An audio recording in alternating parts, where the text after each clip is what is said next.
This MP4 is a demonstration of how to do phrasing. Now class, the first thing you do, well, go to the chapter on phrasing and follow along. First step is to choose your passage. It's already been done for you, so you don't have to do step one. So let's go then to step two. All right, what you want to do is copy your Bible text from some source. We've given you, you can get it on the internet if you have software. You just need to take the Bible version of your choice and copy the passage. You paste it into a Word doc like I've done here, and then the next thing to do is identify the different sections. Okay, so what I like to do, I like to put the numbers on separate lines.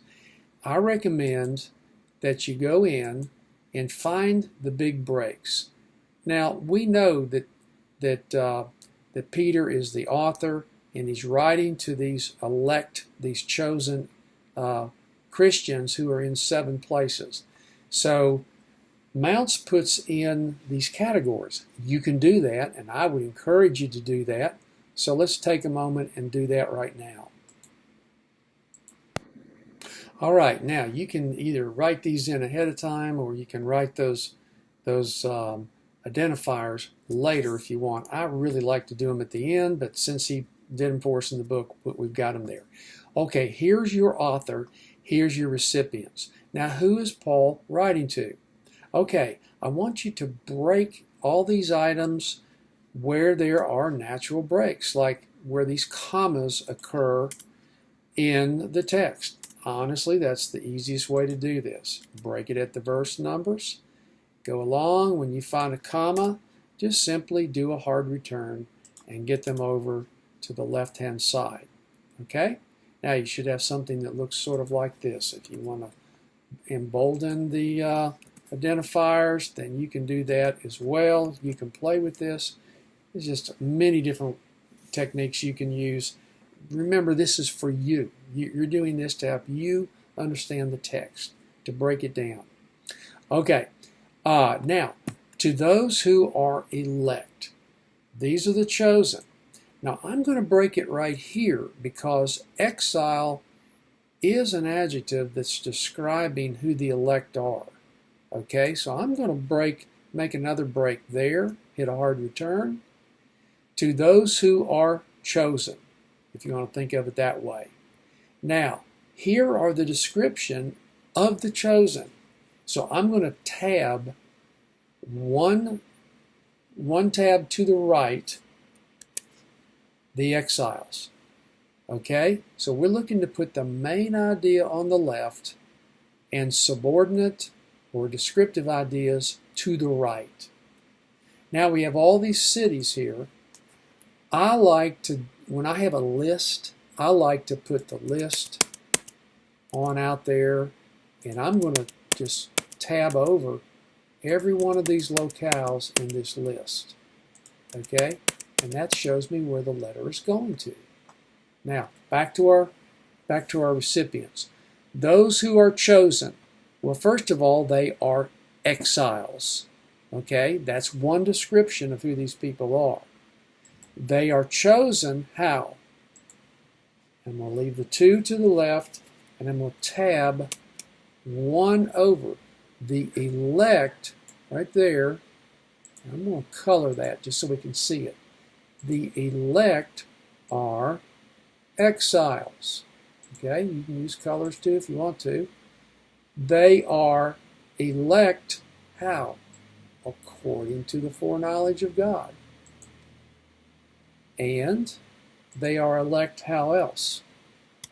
In sanctification. Okay? In sanctification of the Spirit. And what is another description? I'm going to tab over for obedience to Jesus Christ. Now I'm just coloring them so that you can see that you have 4 descriptions of these people who are elect. Okay? So, the elect, who's getting the letter? These chosen ones. They are exiles. And here's the places where they now reside. They're chosen according to the foreknowledge of God the Father. They are chosen in the sanctification of the Spirit. They are chosen or elect for obedience to Jesus Christ for the sprinkling of his blood. Okay? Now, I hope that makes sense. Now, we come to the greeting. The greeting stands on its own as well because it's one of the sections here of this, make that 12 point. It's one of the sections of this letter. So you have an author, a writer, it's Peter. You have recipients, to the chosen, or to the elect. And then a greeting, may grace and peace be multiplied to you. That's how you break that down. And in addition, I like to do the listings. I might even put Pontius over there because those are all the places where this letter is going to go. Okay? So, now notice what we have. We have a main phrase here. We have a main phrase here. I'm just going to color it. And we have another main phrase here. How do I know that? Because they are on the left side of this panel. I can bring a little marker in here. So you see that, whoops, erase those. We have a main point here, okay? You have a main point here, and you have a main point here. All right, so those are going to become your preaching points. If you were doing a sermon, those would be your main preaching points. These four items here become subpoints. This is one description, a second description, a third, and a fourth. You see how that works? Okay, that's how you basically get it going.